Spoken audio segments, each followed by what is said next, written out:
Savitri silks చేనేత వస్త్రాల అద్భుత ప్రపంచం. సంప్రదాయం స్టైల్ ఒకే చోట.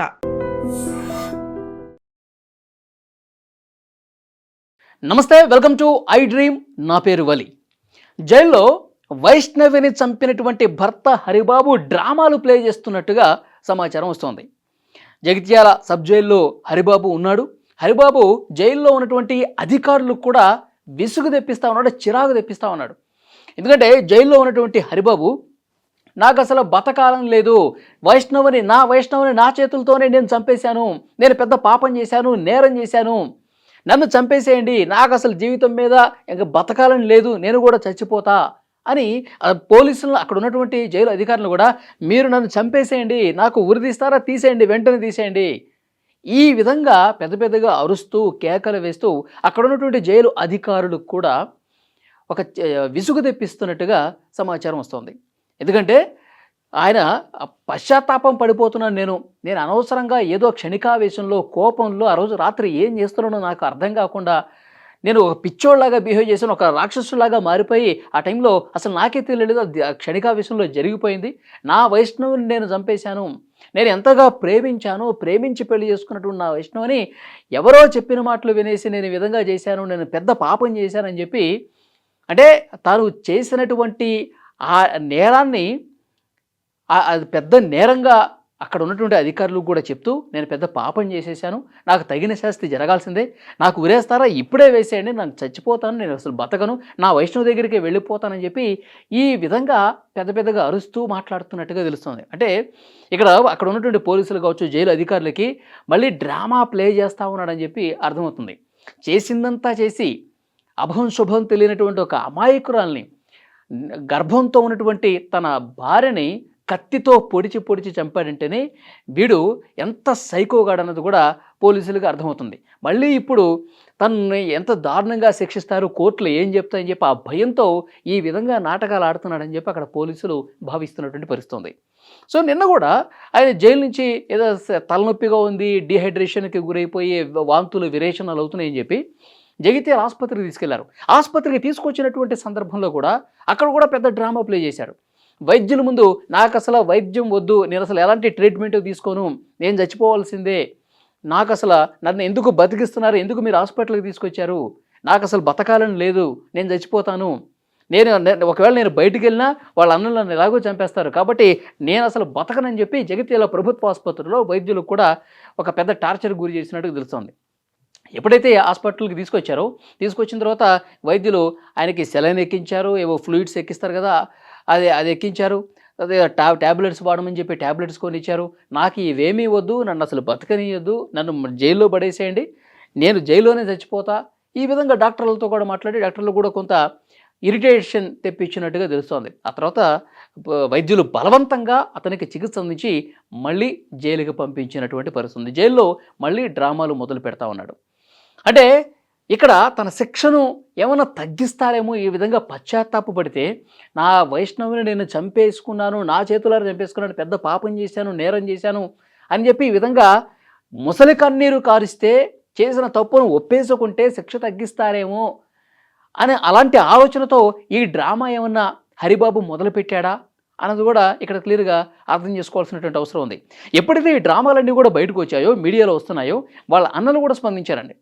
వైష్ణవి బ్రదర్స్ కూడా చెప్తున్నారు, వాడు ఆరోగ్యం బాగాలేదని చెప్పేసి అన్నారు, కానీ వాడికి ఏమీ కాలేదు, వాడు చాలా బాగున్నాడు, వాడు జైల్లో హ్యాపీగా ఉన్నాడు అని ఆసుపత్రికి తీసుకొచ్చారు, కానీ మళ్ళీ వెంటనే జైలుకి తీసుకుపోయారంటే అర్థమవుతుంది వాడికి ఆరోగ్యానికి వచ్చినటువంటి ఇబ్బంది లేదు, వాడు జైల్లో కూడా మాట్లాడుతున్న మాటలన్నీ కూడా పెద్ద డ్రామా ప్లే చేస్తూ ఉన్నాడు, వాడు శిక్షను తప్పించుకోవటానికి ఈ విధంగా కబుర్లన్నీ మాటలన్నీ చెప్తా ఉన్నాడు, వాడి మాటలు ఏమీ నమ్మొద్దు, వాడు ఎప్పుడెప్పుడు బయటకు వస్తాడని చెప్పి మేము కాసుకొని కూర్చున్నాం, పోలీసులు ఎలాగూ వాడిని జైల్లో 3 పూటల, ఉదయము మధ్యాహ్నము సాయంత్రం 3 పూటల వాడికి తిండి పెట్టి మేపి నెలల పాటు వాడు జైల్లో ఉంటాడు, ఒకరోజు బెయిల్ మీద బయటకు వస్తాడు, బెయిల్ మీద బయటకు వచ్చిన తర్వాత మా నుంచి తప్పించుకోలేడు వాడి సంగతి మేము చెప్తాం, వాడు అసలు బయటకు వచ్చిన వెంటనే వాడిని మేమే చంపేస్తాం, లేదంటే పోలీసులు ఇప్పటికైనా వాడిని మాకు అప్పగించాలని చెప్పి వాడు బ్రదర్స్ మాట్లాడుతున్నారు. వైష్ణవికి 13 మందికి పైగా బ్రదర్స్ ఉన్నారు.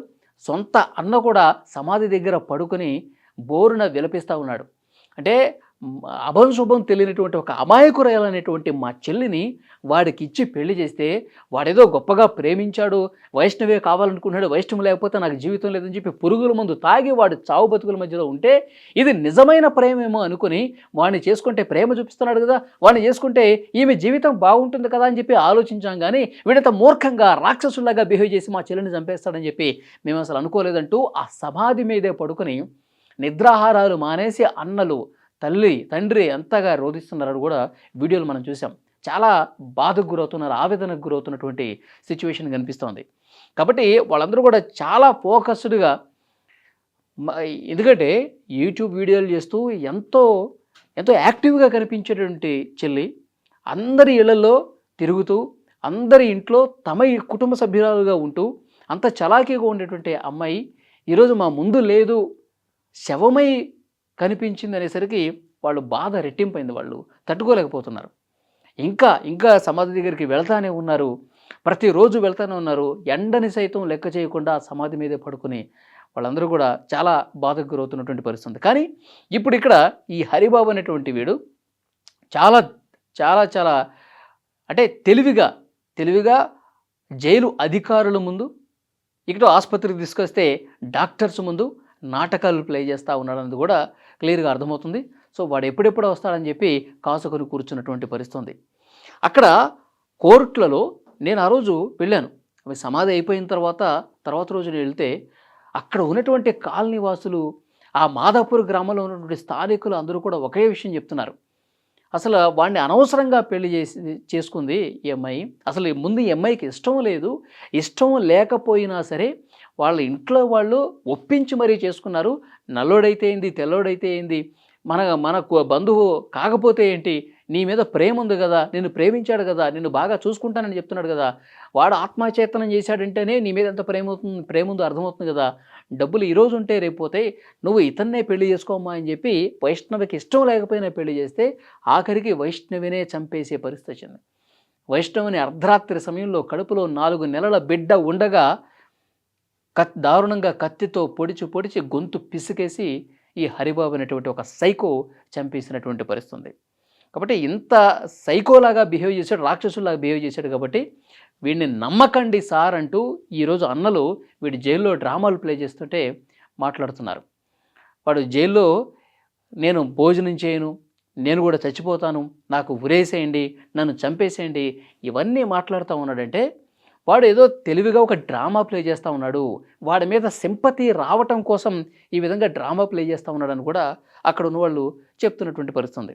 సో ఏది ఏమైనప్పటికీ కూడా కోర్టులలోనే కాదు, తెలంగాణ రాష్ట్ర వ్యాప్తంగా కూడా పెద్ద ఎత్తున సంచలన కేసుగా ఇది నమోదైనటువంటి పరిస్థితి. ఎందుకంటే ఇళ్ళ రకం తెచ్చుకున్నటువంటి అల్లుడు తమ సొంత ఇంట్లోనే ఒక పక్క బెడ్రూమ్లో తల్లి తండ్రి ఉన్నటువంటి ఆ సమయంలోనే అర్ధరాత్రి సమయంలో మరో పక్క వీళ్ళ వైష్ణవితో ఉన్నటువంటి భర్త చాలా దుర్మార్గంగా కత్తితో పొడిచి చంపాడంటే ఇంకా ఎవరు కూడా జీర్ణించుకోలేకపోతున్నారు. ఇంకా కళ్ళ ముందు నుంచి పోవట్ల. ఇక వైష్ణవి మాదాపూర్ గ్రామంలో అక్కడే పుట్టింది, అక్కడే పెరిగింది, అక్కడే చదువుకుంది, అక్కడే వీడియోలు చేస్తూ స్థానికులకి సుపరిచితమైనటువంటి వైష్ణవిని ఇంకా వాళ్ళు మర్చిపోలేకపోతున్నారు.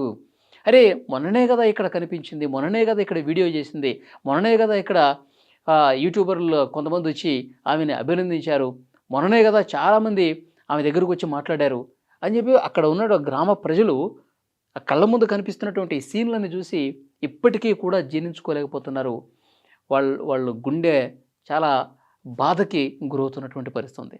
అందుకే అంటే ఊళ్ళో ఉన్నటువంటి జనమే ఎంత బాధకు గురవుతున్నారంటే సొంత కుటుంబ సభ్యులు ఇంకెంత బాధపడుతూ ఉంటుంటారు. అందుకే రోజులు గడిచినా సరే, 2వ రోజైనా 3వ రోజైనా 4వ రోజైనా ఇంకా ఆ సమాధి దగ్గర గుండెలు పగిలేలా రోధిస్తున్నారంటే వీడు ఎంత దుర్మార్గంగా చేశాడు, వీడు ఎంత దారుణంగా ప్రవర్తించాడు అనేది కూడా క్లియర్గా అర్థమవుతుంది. సో ఇప్పుడు మనకు అందుతున్నటువంటి సమాచారం, జైల్లో డ్రామాలు ప్లే చేస్తూ ఉన్నాడు. జైల్లో పూర్తిగా అక్కడ జైలు అధికారులను కూడా మభ్యపెట్టే విధంగా, ఒక చిరాకు తెప్పించే విధంగా పెద్దగా అరుస్తూ వైష్ణవిని నేను చంపేశాను, నాకు తగిన శాస్తి జరగాల్సిందే, నా పాపం పండింది, నేను కూడా చచ్చిపోతా, నాకు ఇంకా బతుకు లేదని చెప్పి ఏడుస్తూ పెద్దగా అరుస్తూ మాట్లాడుతూ ఉన్నాడంట. సో దీన్ని ఎంతవరకు నమ్మే పరిస్థితి ఉంది అన్నది కూడా కాలం సమాధానం చెప్తుంది. ఈ వీడియో చూస్తున్న ప్రతి ఒక్కరూ స్పందించండి.